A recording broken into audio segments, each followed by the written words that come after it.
loving this. And I want to know, like, you mentioned that you use Zencastr. Beyond that, like, what tools do you use to simplify the process of creating Raw Talk with Sheena? I have always used SoundCloud to create my RSS feed. So I post my podcast on SoundCloud and use that RSS feed to post it to Spotify and iTunes.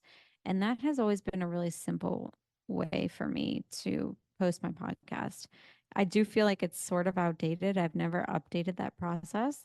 But again, it's been really simple and easy for us to use. So we've sort of leaned in on just continuing our relationship with SoundCloud. Like I said, like I mentioned earlier, Zencastr has this AI layer where they're creating clips.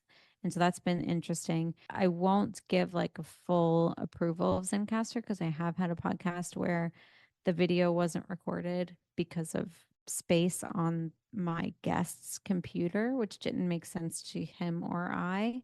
And then, yeah, I can't think of any other tools that we use other than just, normal business management tools like Slack, Trello, Google Sheets, the basic. Yeah.